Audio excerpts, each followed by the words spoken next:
I've got about 3 panelists here that I'll be having a conversation with. And basically, we're exploring different strategies. What are the strategies that SMMEs or entrepreneurs can look at and start exploring than just sitting and distressed and wondering as to what's going to happen next and all that? And what kind of mindset do entrepreneurs need to be on so that they are able to start planning and re-strategizing and innovating and all that? Because one of the key things about being an entrepreneur is that you have to be able to rise to the occasion. You have to be able to look at the situation, study the trends, and be able to say, this is what I need to do now, this is what I need to do next, this is where I have to let it go, this is what I need to keep on trying to make sure that things are moving. So it's best that as entrepreneurs, we support each other. We are always of the view that nobody knows it all. So as entrepreneurs, we need to support each other. And this session is one of those sessions where we are saying, as entrepreneurs, let us support each other. Let us have the conversation. Let us explore different avenues so that we can see what can we do, because we need to survive. And the truth of the matter is that whatever you do today is going to determine whether you're going to survive post the lockdown and COVID-19, or you are not going to survive. Let me introduce myself. Not everybody knows me. I'm Jabulile. My siblings call me Sis Jabs. My student call me Dr. J. My parents call me C.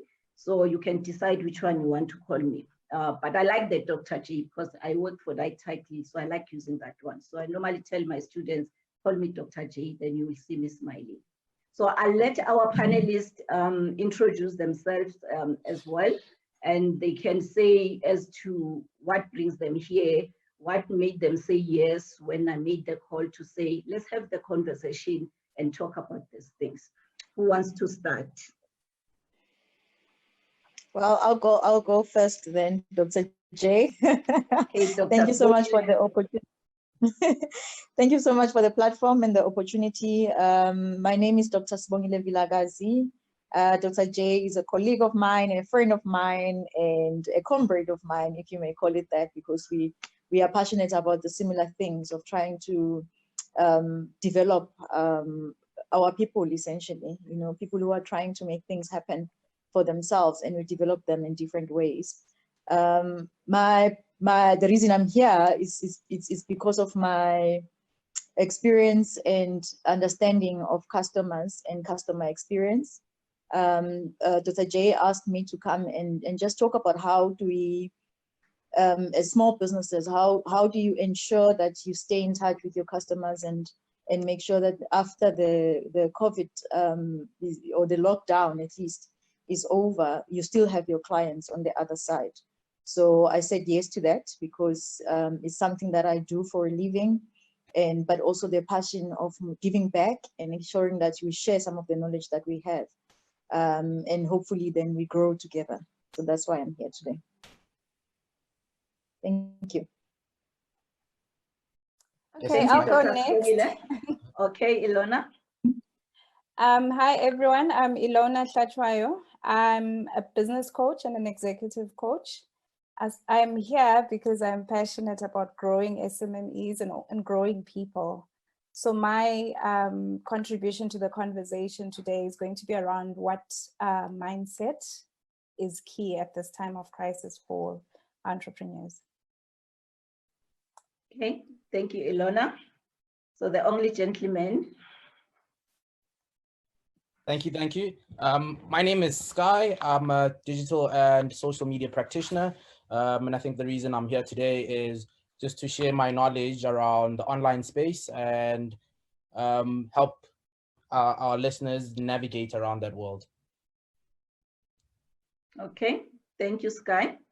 Okay, we've got Lesego in the background there. Lesego, do you want to show yourself and introduce yourself too? Lesego is not really part of the panelist, but he'll be working behind the scene to make sure that he gets all the questions that you have So if you've got questions or you've got comments, please feel free to drop them on the Facebook Live. And then as we continue with the discussion, then we will take some of the questions and some of the comments there. Liseko, do you want to introduce yourself?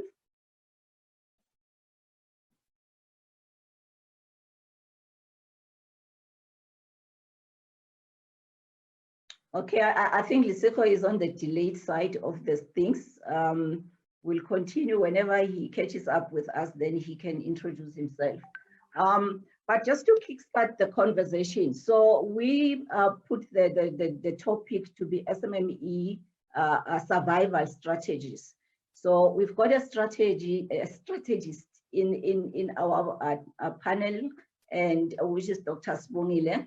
Dr. Sibongile, tell us what is a strategy? You know, as academics, before we discuss something, we always make sure that we define it, conceptualize it, so that everybody is talking about the same thing. So what is a strategy? Sure, that's a very big, it's actually a course on its own. We teach it as a course because there's a whole lot of things that go into strategy. It's not just one thing that you can define, but essentially what strategy is about, it's about the roadmap that you'll be putting together to get to the destination. It's about understanding where you need to be and how do you get there. What are all the building blocks that are needed for you to get to where you need to be going? So that would be the simple way of defining what strategy is. But there's more to it. It's quite big when you talk about business strategy. Okay. But so in this case, for this discussion, we're looking at SMME strategies. So can you just explore that a bit for us? So because we're talking about COVID-19 specifically, and how do you survive that? So it will be the roadmap to surviving this moment that we all in, whether small or big as a business, we are all affected. Everybody's affected. It's just the degrees are different, obviously, and being an SME puts you at a vulnerable position because you can't really be as resilient as big businesses can be because you don't have the resources that you need. So what do you do now? So as survival strategies now, we want to discuss that what can you do to at least find yourself standing on the other side? You don't have to be thriving because no one will be thriving, but don't close down. So what can you do for now during this time as a roadmap to get you to on the other side standing? Okay. Elona, do you want to add a bit on that, and also bringing in the side of the entrepreneur or the individual? Because when we look at strategies, we are not only looking at the business and the systems. There's the person who must make all those things happen. Do you want to add a bit more on that side? Yeah, I suppose on a personal level, when we speak of survival strategies for entrepreneurs, we need to think about what state does the entrepreneur need to be in order to survive it, to remain standing, and for others to be able to see opportunities. So there's a certain mindset that you're in for you to see gaps. But if you are almost having a pity party and saying, oh, my business is going down, that is all that you'll see at the time. So what state of mind and well-being does the entrepreneur need to be in order to thrive in this environment of COVID-19? We don't know how long it's going to be. And like Dr. Sibongile has said, to be able to come out on the other side standing, how do you shift from almost a pity party to saying, I'm moving on, I'm going to grow even in this? And that's what sets apart the entrepreneurs that will be standing on the other side and those that are going to be drowning. Okay. Sky, you are involved a lot in the digital space. Everybody talks about social media. Everybody talks about virtual meetings, virtual everything. Do you want to comment on that in respect to SMMEs? What is this digital world that everybody is talking about? Is it ideal for SMMEs, and how can SMMEs explore that? Well, I think just to touch on the first question around strategies, that when you start your business, you have a roadmap or a plan or a business plan that says, this is how I want to run my business, and this is what I hope to achieve. And COVID-19 accidentally or unfortunately came in and disrupted the norm. And now we are living in new times of a new norm where most of us are working from home, and you need to be on a digital platform, be it Zoom, be it Skype, be it other people are using things like webinars and all of that. But what that then means is that as an entrepreneur, you need to now then add another layer to your business plan or your strategy and say, how do I then take my business online? If it is for marketing purposes, so people don't forget who you are and what you do, because at the present moment, you can't really physically give people stuff if it's not essential products.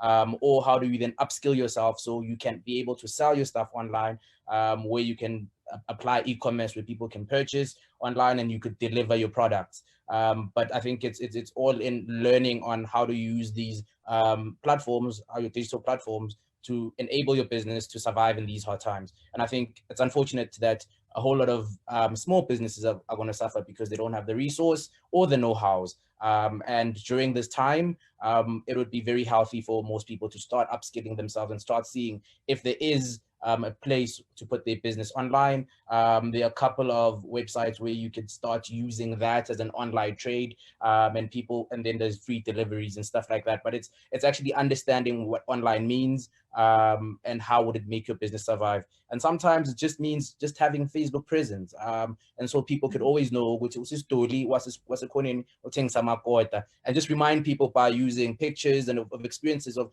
happy customers, and just constantly repeating and reminding people that there is a business like this, and should this lockdown or this situation become better, people will remember your business. But it's just trying to keep your business top of mind, and unfortunately the digital platform is the place to be.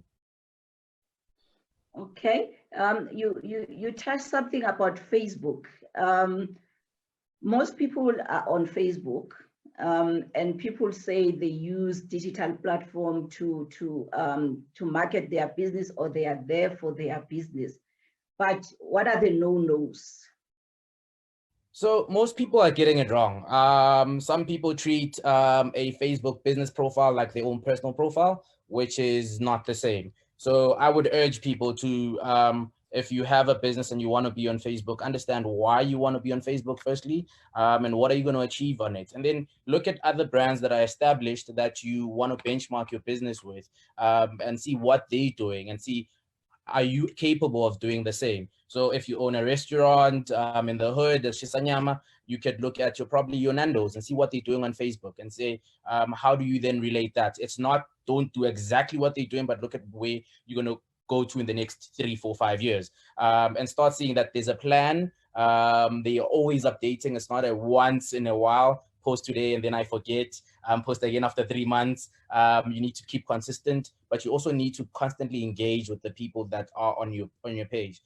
So it's not just about having a presence there. When people do complain, and unfortunately they use social media to complain, so people would follow most brands just to complain, or sometimes they'd follow brands because they're doing good things and they want to be part of that. But it's also keeping that human interaction, because you can't do it on a physical state. You can do it on an online presence. So keep engaging with your people. Do not ignore people. Do not ignore complaints. Even if you think that at the moment you cannot answer that question, just engage with the customers, because that could then ruin your reputation online. Okay, let's explore the strategies a bit more, because the questions that come is that in a situation like this, for example, when the recession happened in 2008-9, most people, especially small businesses, had to close down. And the COVID-19 is even worse than what happened then. What are the chances of people surviving? Are we being unrealistic when we say there are survival strategies, or is it a done deal? Small businesses are going to die, and that's it. Let's close those and make peace with that. Are small business going to survive? Yeah, it's a difficult one. Because this is affecting everyone. And big business themselves, some of them have already announced that they will be downsizing. For instance, people will be losing jobs. And I mean, you ask yourself then, that as a small business, then where are you in all of this if big business is also just struggling just as much? So it is a difficult time. And I think first thing to do is acknowledge that we are living under an extremely difficult time. But the good thing is that all of us are in it. We're in it together. No one can say they will come out of this the same or better. Obviously, some will be better because some businesses do thrive during certain times. And in this one, there will be those businesses that will be thriving because they're providing something that is needed right now during these times. But others, they will suffer. It is a fact that they will suffer. Some will even have to close and rethink what needs to be done next. But I guess what in all of this, whatever it is that is as a small business that you're going through, is just don't panic. I think the worst thing that you can do to yourself is start panicking, because then you can't think, and that's when you'll close down quite quickly. So don't panic. We're all in it together. Everybody is trying to figure it out. Like what now? What do we do now? So don't panic. Just think clearly and use this time to rethink some of the things. Maybe, like, sometimes, I don't know, if you are a spiritual person, you will know that God made certain days, 7 days, and decided that on one day you must rest. I know most of us don't follow that principle of rest, but it is just as important as all the other days when you have to work. Resting is important. It gives you time to think. It gives you time to regroup. Gives you time to innovate. Your mind needs to rest and your body needs to rest. And maybe if we use this time as that and see it as it's time for us to rest. And as painful as it is, and there might not be income coming in, but if we take it as, let's rest, let me just rest my mind and rest my body and rest my business and rethink, but don't panic. Okay, so we've got one strategy, rest. So the body needs to rest. You need to use this time to re-strategize. We had another strategy, use online. Make sure that you are still visible, as much as maybe you are not essential service, you can't sell, but don't let your customer forget about you, because then by the time you can sell, they will have found another person who was there, and making sure that they show that they care. So number one, take the rest and re-strategize. Number two, make sure you are still visible to your customers. What else? What other strategies? Let's explore a bit more. Perhaps I can come in here. I think it's important to remember that for SMMEs, the entrepreneur is the foundation of all of this, all these strategies. So it needs to start with the person. I think they need to be open to learning, because we are in uncharted grounds. Every single day is going to be a learning opportunity. No matter how experienced you are in your business, you've been running it for 10 years, today and in this period, it's a learning time. So you're going to learn, how am I dealing with people who are in a crisis? What other opportunities are available? Say, for example, if you're a recruiter, right? Perhaps your big businesses are closing, but you could pivot into something else. Change your service to be something within your skills, obviously, but maybe start to do something else like a CV writing service, because then people have lost their jobs and they're trying to get back into the market and so on. So try and find something within your framework that is needed at this time, and also be open to learning, upskill yourself in this downtime. Like Dr. Sibongile has said, it's a time of rest. And some people have never ever stopped to debrief and say, what's around me? How am I growing? And so on. So learn about your business, learn about yourself, learn about your networks and your customers as well. I think that was very important when you said learn. I think it's a perfect time to upskill. During this course of time, I've been getting calls from people who are like, I need to take my business online. I don't know what to do. And you need to understand what you want to get out of going online. You don't just do it for the sake of doing it. And it might be scary and everyone's talking online, but you need to understand what you're doing. And online is not free, and it's not cheap. And it's costly, but you need to also understand when you're going online, what is your return on investment? Treat it like a business, because you are going to be pouring money into it, and probably there's someone who's going to be running that service for you. Understand what you require from that person. Go in there with your eyes open and knowing what you want, because one, you might find someone who doesn't know what they're talking about, who says, I'm going to do this, I'm going to do that for you. Or number two, you might have too many expectations that someone cannot really help you with. So I think it's a perfect time to upskill, learn on what you want to do, find out what similar businesses to you are doing online, and find out what you want to do and find your niche and say, okay, cool. I want to push awareness, or I want to get my money, so I want to make sales. Find out if you can find a website to partner with, if you want to be the next Take-A-Lot. But think about what you want to achieve and upskill yourself. It's a perfect time to learn these things, do the research, ask the questions. Even if you find practitioners like myself, just to have a conversation with, like, dude, I just want to know what to do. It might not be I'm going to put your business online, but it might be I might give you a conversation or have a conversation with you that would be very useful for your business and very useful for you moving forward. You might not do it today, 2 months now, but when you do finally go online, you will be have all the information that you need, and you'll be doing everything with the right reasons, and you know what you're going to get out of it. So I think upskilling is very important at this time. Okay, so we've got upskilling. And there's other important thing that you mentioned, talk to other people. This is not the time to be alone. As much as you are alone, you can really go and visit your friends and all that, but it's not the time to be alone. Because when you're alone, you overthink things, you panic, you feel it's the end of the world. But when you start talking to other people and start bouncing off your ideas as to how you think of repurposing your business and all that, then you start to hear that is not the end of the world. There is something that you can do. You've got people like us who are mentors, who are coaches, that we are always there to listen. We don't have all the answers, but we can ask you questions to think about things that maybe you haven't thought about. So it's not time to just keep quiet and just make a decision that this is the end of the world. One of the important thing as well is making decisions. In times like this, it's important that you have to make some decision. You cannot just sit and wait. You have to make a decision. The decision can be wrong, it can be right, but it is a decision, and it is important that you do that. And that is one of the important good qualities of being an entrepreneur.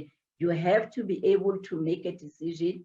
You have to be able to study the environment and see what the trends are telling you, and be able to make the decision fast enough. Because in business, when you are too slow to make a decision, sometimes that's a lost opportunity.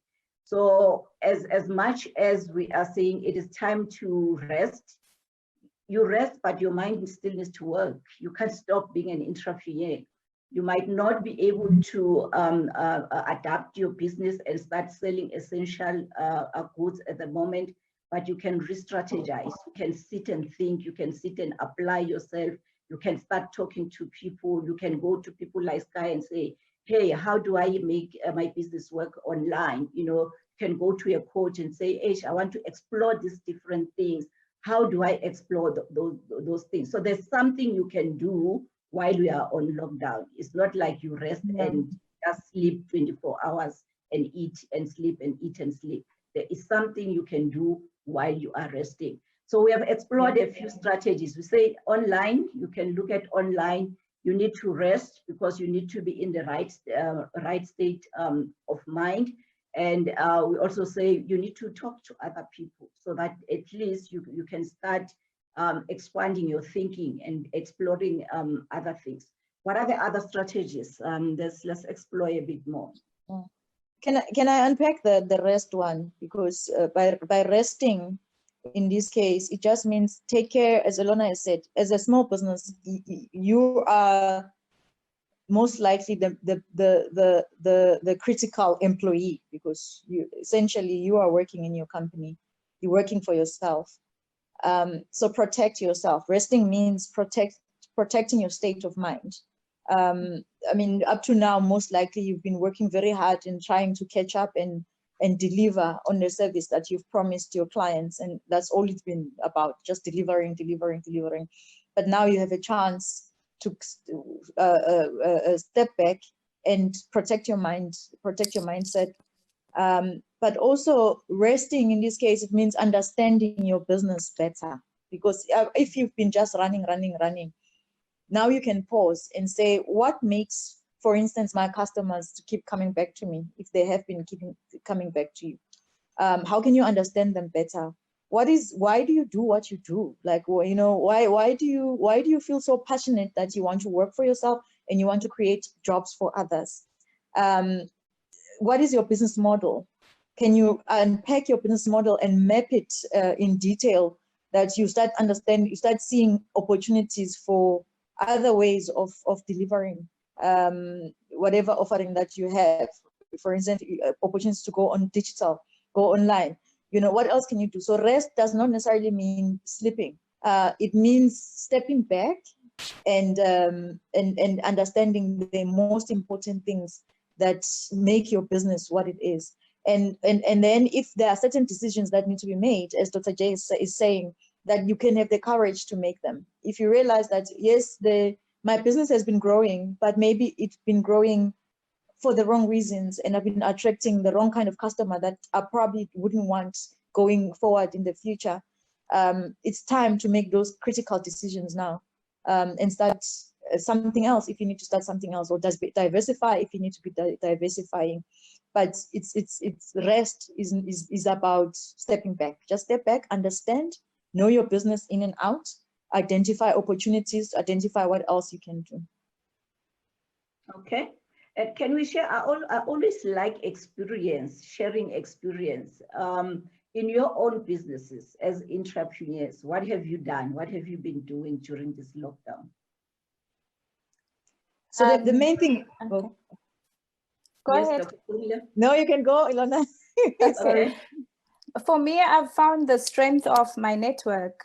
And we don't start networking when there's a crisis. Make those business friends. And one of the things I think that is key is to be a giver and a taker. So don't just take from your network. It must be an exchange. Some seasons you will be the one receiving, and in other times you'll be taking. But if your mindset is, I'm going to a networking event so I can get clients, step back and ask yourself again, what am I giving to this network? What am I giving to my partners? And that give and take relationship gives you the long-lasting business friends that in a crisis, you are the first person that they think of in terms of giving work. It's not going to be the new person in their network that is there to take. So think about building sustainable business friendships that you will take each other through the crisis and through the storms, and not necessarily just you're going through a wave, a list, and cold calling everybody and saying, I need clients. That usually doesn't work, because those people usually have a network, and how are those networks built? On trust and on time. So maybe to sit back and start to say, let me reflect on my network.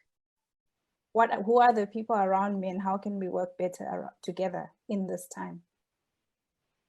Okay, that's interesting. I always find that we undervalue social capital, because it's very difficult to put a dollar or a rand next to it. We sometimes don't see the value of it. But continuously building your network is so critical. And as Elona says, those networks are not networks just for you to call every time looking for people to buy from you, but it's network that you can also contribute to. Because the more you contribute to other people, the more people become comfortable with you, and the more they feel that you are there to add value, and then they will also want to add value to you. And one of the things that I found is that some of the people that I met in life with no intention for business or anything, they end up being my biggest, is biggest the right English, biggest social capital. I'm not sure whether that's the right grammar, but you get what I'm saying. So they end up being of value, and you find that they connect you with other people where you end up getting your big contracts from those people. And it started by you just building and nurturing that network and contributing to somebody else. So that is very important. The fact that you can't put it in your balance sheet does not make it less important. It is very, very important to build and nurture your networks. And one of the things that when we do our breakfast, because we normally do this as breakfast sessions, one of the things that we always emphasize is that our breakfasts are about helping entrepreneurs to build relationships, business relationships, and value-adding business relationships. And sometimes that takes time to build a relationship. So if you are there to sell, you can easily let go of a network that is important, because you go to a network hoping you will give people your business card, come back home, get a call, and then they are ordering something. It just doesn't work like that. It takes time. So networks are key. You've got your smartphone, you've got your emails. Lockdown does not stop you from continuing to build your networks. Yeah, I couldn't agree more. And I mean, and it goes the same to clients as well. You know, it's not just with your networks, especially right now. If you can find opportunities to give back to your own clients and do stuff for them that even if it means it's for free, for now, it will go a very long way. Specifically like things like thought leadership. I mean, if you can own the space that you are in and give that knowledge for free and help your customers to grow in the same direction that you are growing, it builds those long-lasting relationships that Elona is referring to and Dr. J is referring to.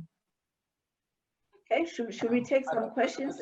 I think my point would be, I think as small businesses, we sometimes need to look at what the bigger businesses are doing.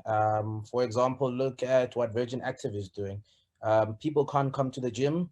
They came up with a solution of helping their customers or their future customers, of saying, how do we take this online? And they've been posting videos of people training and workout sessions with their trainers and saying, look at these videos, train with us. So it's that thing of being agile, moving with the time, but also understanding that you're doing something for the longer run. So what I've been getting in my personal experience is that I've been getting people who want things now. So your turnaround time is not as it was before. So the luxury of waiting 7 days to supply something, sometimes these days you have to supply it in 3 days, just to make sure that your clients are also comfortable, but also informing them of the situation and how you could help. And if you are a solution to their business, or if you are a solution to your customers, make sure that that solution is communicated and they see you as the person who gives solution, so that even when they do not hear from you, they know that you are taking care of their business or you're taking care of their needs. So be that person or that business that people can rely on. So I've had to do research on how my clients are affected when it comes to the lockdown. They're not selling stuff, they're not selling essential stuff. So how do we then communicate? How do we then work on a strategy so when the lockdown is over, but what are we communicating in this time? So it's also helping them, your customers, have that rest, that the peace of mind of saying, no, Sky's got it, or no, Umamtutu's got it. I know she's gonna take care of me, or I know she's got that service down. So I think it's that thing of making sure that you communicate with the people, and you let their worry you rest a bit. So I think that's what I've learned personally. Okay, thank you. There's some questions here. The first one, how does one know that their business is ready to go digital?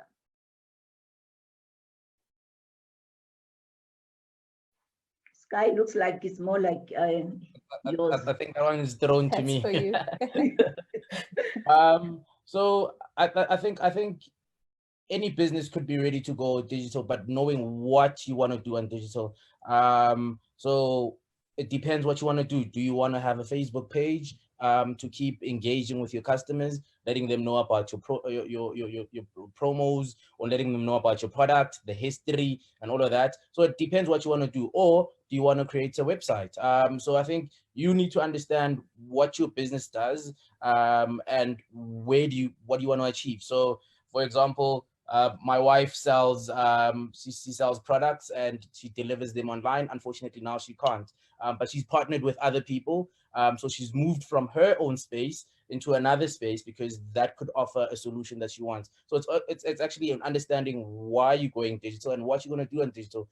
Are you going there to tell people about your business, or are you there to actually go sell products? So it's actually understanding why you want to go into digital, and it's not, is your business ready to go into digital? I think any business could be ready, but do you know what you want to go to do there? And also understand that there are costs to it. So probably if you're going on an e-commerce site, you have to pay someone who's going to build a website for you to manage that process, teach you on how do you then add the plugins that the people can actually make purchases, and you can see that purchases are made. So it's all of that. I think it's actually understanding what you want to do and then getting the knowledge on how do you do that. And we are here to help if that's needed. Okay. Anyone wants to add to that, or should I throw the next question? So the next question. Okay, next question is from Aisha Khan. What are your thoughts on post-lockdown prices? People are now completely focused on price rather than luxury.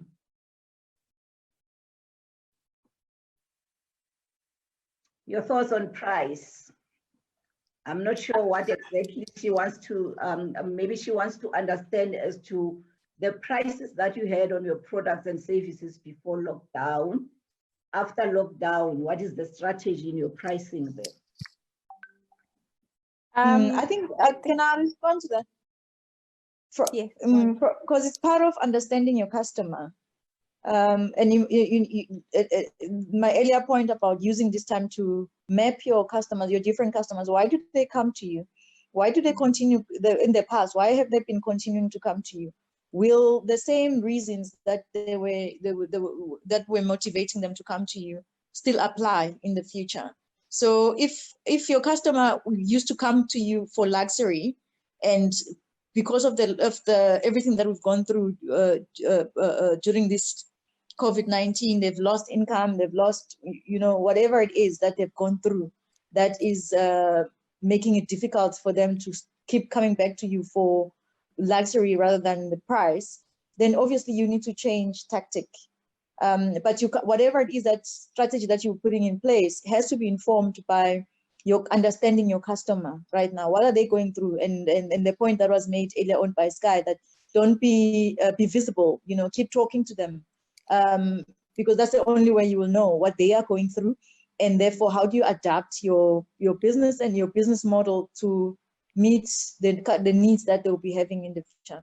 So if right now price is the most important thing for them, you need to think, can you still be able to deliver what you've been delivering them at a lower cost, or do you need to change tactic?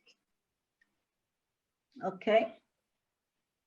I think just jumping there, answering Aisha's question, I think she meant it around products and services, and I think we need to be very careful when thinking about it, because I was thinking about it the other day. I was like, so someone has stocked up a whole lot of stock and they can't sell it for 3, 4, 5 months, and their business is not making money and they think that they've lost out. And when the lockdown is lifted and things go back to normal, people are going to want to get all that stock out, and probably they want to increase the prices. But it's also understanding, like what Dr. Sibongile said, is understanding who your clientele is, and what do they need from you. Sometimes you need to then go, okay, cool. If your service was X and Y, how about you give them X right now, because they cannot afford Y, and keep giving them X because it can sustain them for a while. And also being because you are a business too, and you want to survive the long run, and you want to survive even after this, overcharging might kill your business, because people are going to want people who supply cheaper services than yours, even if you do supply a quality service, but they'd want something cheaper because they don't have the funds. So it's actually understanding and saying, guys, this is what your business wants to achieve, but I think this time let's focus on this, and let's deal with that part of my service, and let me give you this part at that rate, making sure that both your customer is able to survive and you are able to survive. And then when things get better, then you can start gradually then going, let's add other services that I have added. But I think it's also being a person, as I'm in my profession, I have to think about other businesses, because I'm like, in order for them to keep paying me, I need to make sure that they can make money. So how do I help them make money more so they can be able to pay me? But again, while doing that, is that I shouldn't be greedy and go, do this, do that, do that, do that. What is beneficial for them to make money at this stage, and what can I then assist with? And then things that aren't making them money, let's put them on a pause for a while, until the time is right. So I think it's actually understanding your clientele, understanding what services can you give out, and saying from the skill set or your brochure of services, which ones are relevant at the time, and then start gradually adding others. Okay. My thoughts around that were, you probably need to go back to basics, understand what's the core value of your product or your service, and what's an extra frill.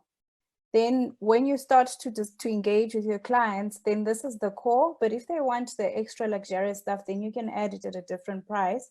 That could be one of the different tactics that Dr. Sibongile is talking about. But it's understanding what value were they getting from your service or your product in the first place before COVID-19.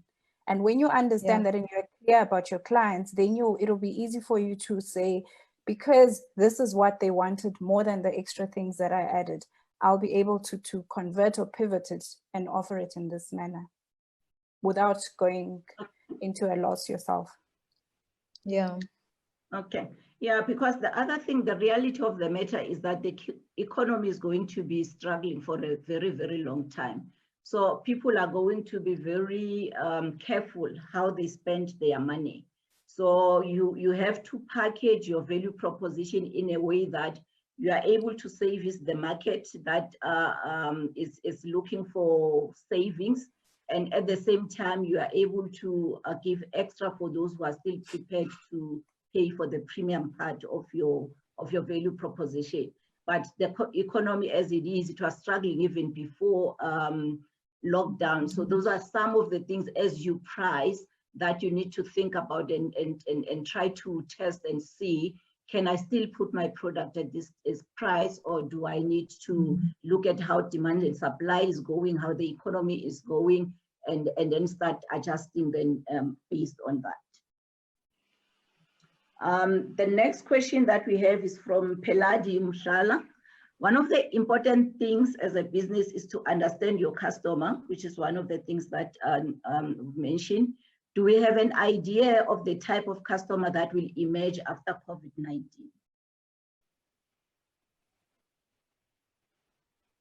Well, it's difficult to predict, because we're going through the most at the moment, I think, and some of the impact will be felt afterwards. I keep saying to my friends and colleagues that I think we are depressed. We just don't realize it because we're just trying to survive. I mean, with everything being thrown at us as individuals, being at home with our children and trying to homeschool all of a sudden, while we're still trying to make our businesses and our work, it's very difficult. So most likely some of the needs that customers will be needing will be very much psychological, I tell you now. So yeah, it's a very difficult space that we're going through. So we can't predict what is the type of customer, but all we know is that we'll come out bruised, and most of us will be needing healing. Okay, that's very interesting.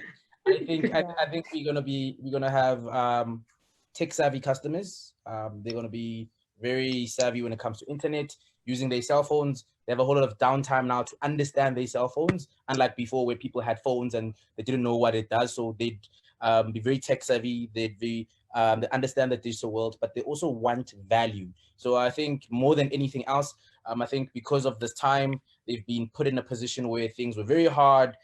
They've spent money on things because other things are expensive right now. So whatever they want to purchase after this would be of value. So they'll be looking for value. What value can you then offer me? What value can your product offer me? More than is it price? Is it expensive? I think we will have more conscious people who are aware. They'll ask more questions, and they'll be looking for something that sustains them more than something that entertains them. So I think people are getting smarter, and this time is helping them to get smarter. So I'm getting people who are asking me questions that I never thought of. I'm like, oh snap!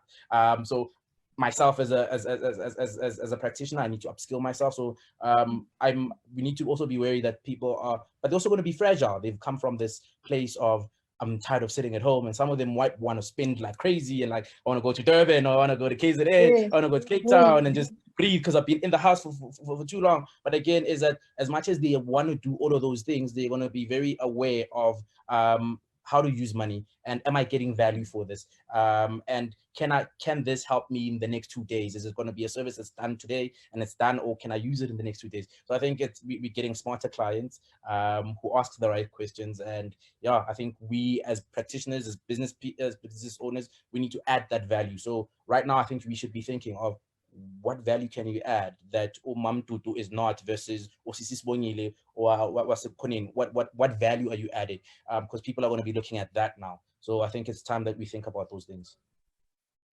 Okay. My piece is around, this time has also taught customers DIY. There are many things that people are starting to do themselves.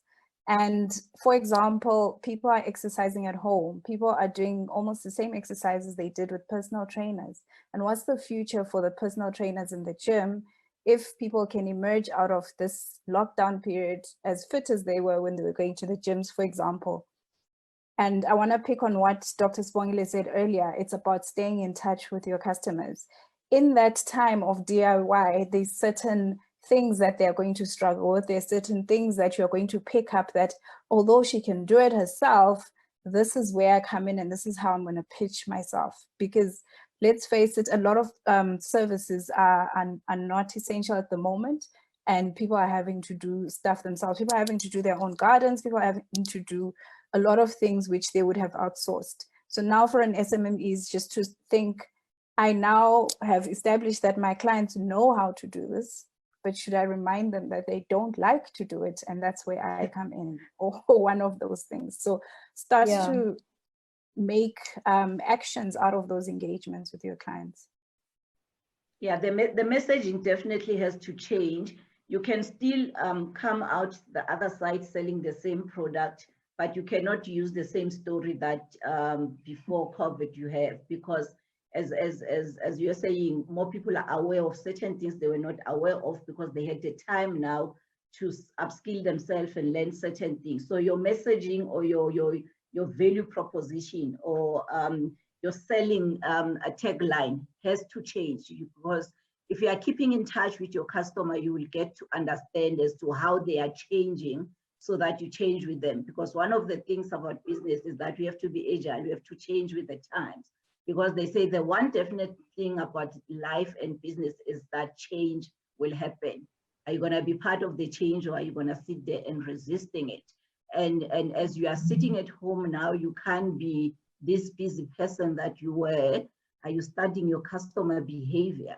Are you studying their interest? Are you studying as to what is it that is changing, so that your messaging, when you get on the other side, is not irrelevant? That is important. We are 1 minute to 7. We still have a few questions to go through. Let's see how many we can still take.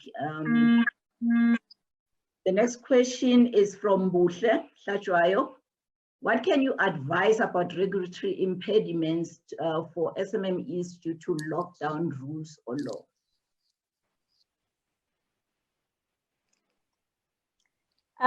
From my side, I think it's important to comply.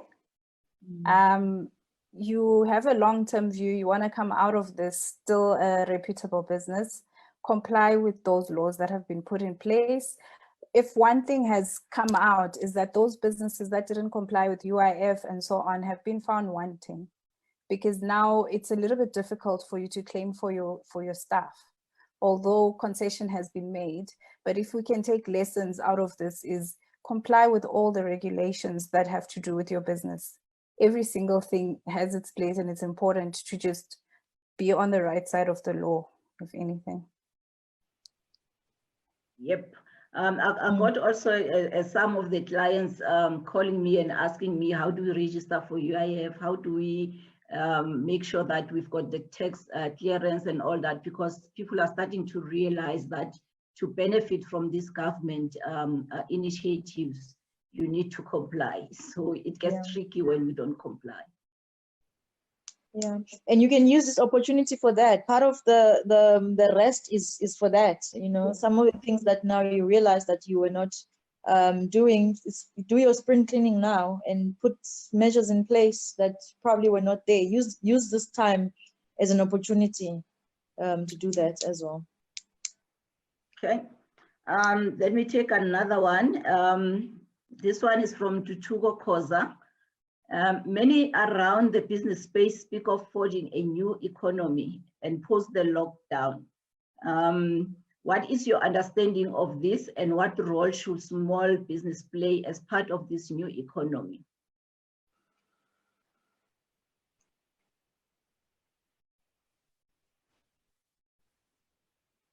I'll take a stab at it. I hope I fully understand Tutugo's question. I think the new economy would probably be the digital economy, where everything happens electronically now, and it doesn't happen like it used to. Although it's so unfortunate that in the hood, there's so much money that moves from one person to the other. But probably this new economy means that it's going to be online transactions that are happening right now. So there'll be many competitors that are coming for your Takealots and your Zandos. So there'll be more and more businesses like that. So this whole thing of going to go pick up your deliveries at PEP is going to be a thing now. So more and more people are going to be doing that. So your Uber Eats and you are probably going to be delivering more things than just food and people. So I think probably the economy is going there to a more digital and not on money on hand kind of economy. So I think that's where it's going. And I think to adjust with that is just understanding how you can deliver your services or products in that world, and read about it and go, are there websites where people can deliver? Do research about the deliveries that PEP is doing, where people go pay at PEP and collect stuff. Look at the post office, for example. Look at those and see, how does your business then fit in there? Can you then sustain that? And what would you need to sustain that? And start planning towards that and moving towards that. I think that's the economy we're going into. I hope I've answered you. Yeah. I think on that also. That as well.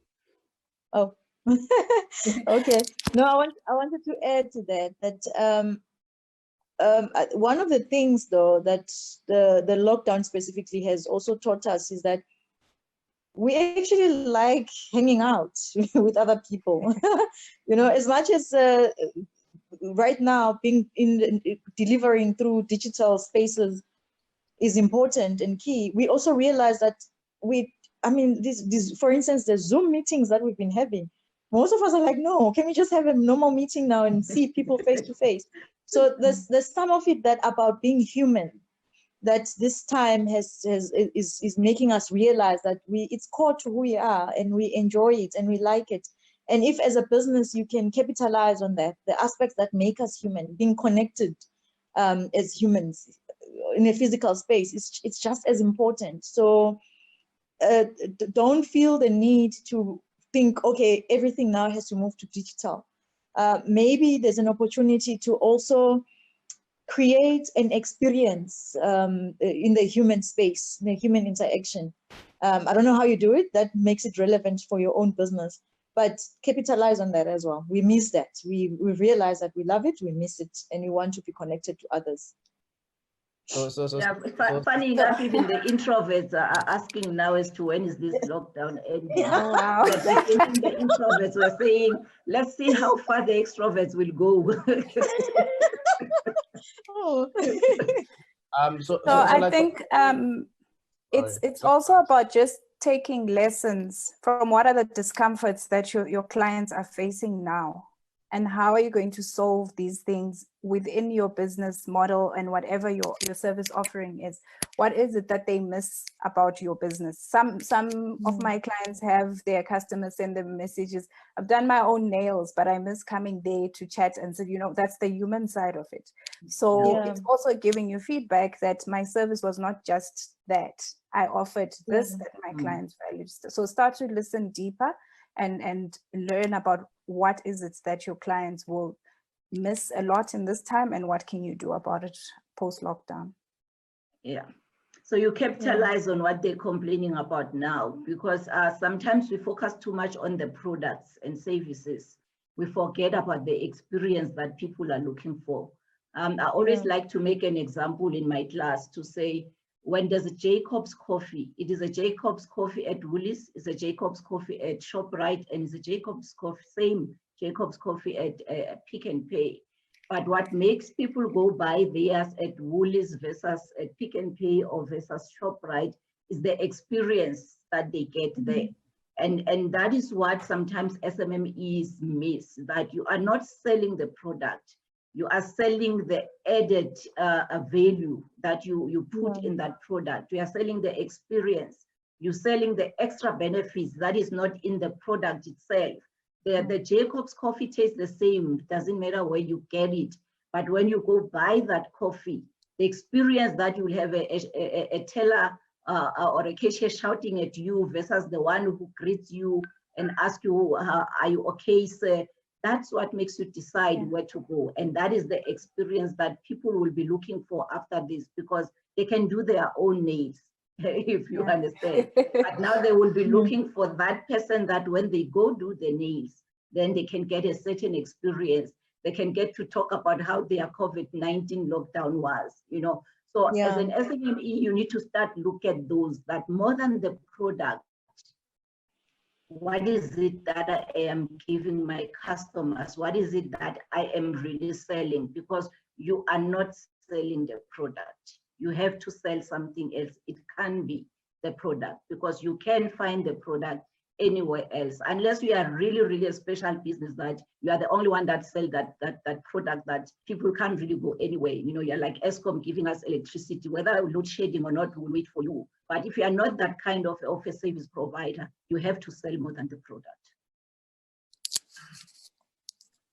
Okay, can I take the last question?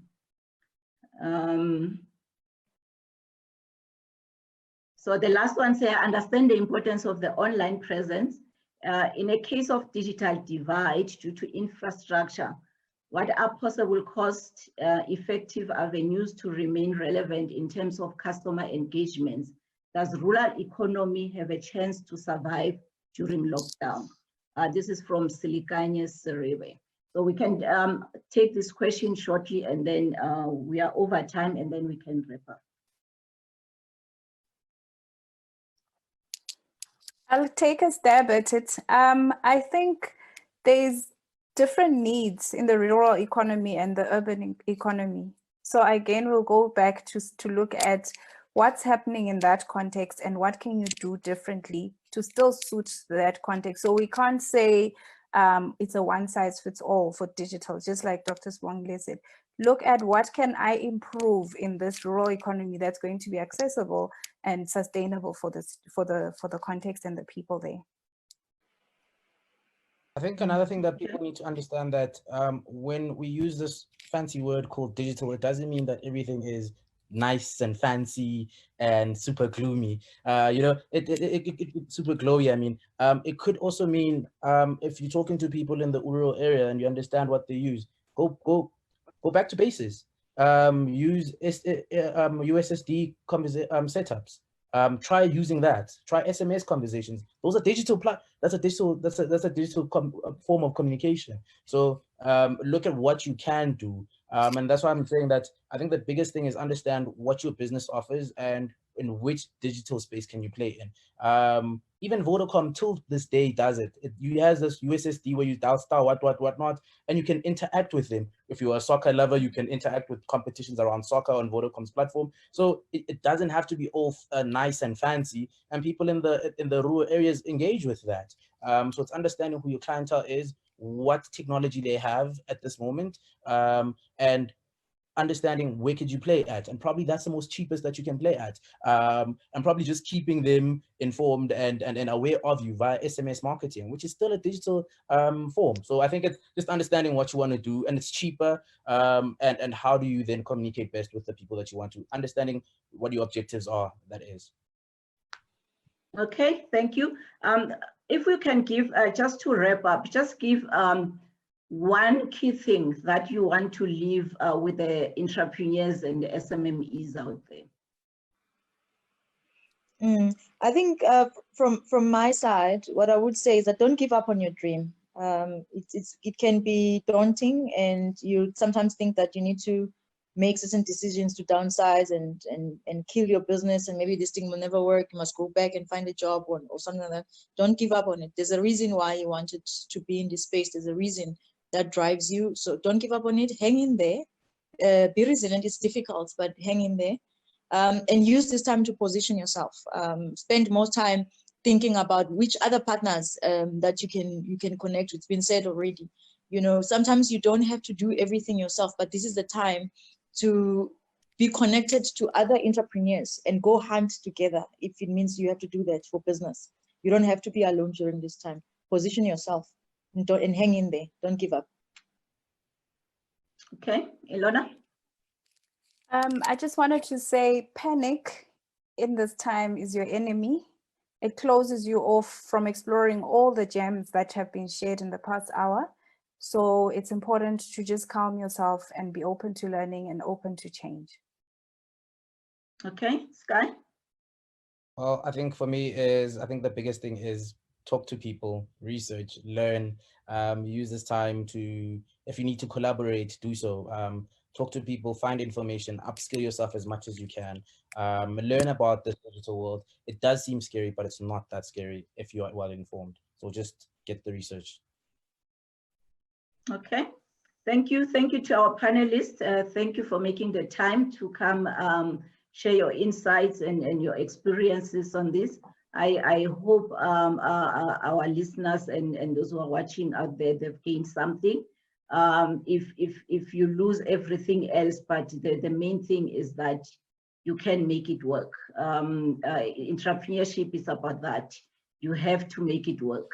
I always say sometimes you can give up on an idea, but never give up on your dream. So you might find that the business that has made you a lot of money over the years is not the business that is going to make you money after COVID-19. And you have to be flexible enough to say, it has worked, it has made me money, but this is not the business to take me forward, and make those decisions. Don't be scared to make the decisions because you've been comfortable and used to that industry. Even if you have to change industry altogether, make that decision and change the industry. But entrepreneurship is about changing, it's about adapting, and it's all about making sure that you don't lose your dream. You can lose a business, start another one, but always make sure that you don't let your dream go away. And thank you very much for all those who've been with us live on Facebook. And thank you for all the likes that you've been posting and all the kisses and everything. We appreciate it. And thank you very much. And keep well. And I hope we see you on the other side of COVID-19 thriving. Thank you. Thank you so much. Bye. Bye.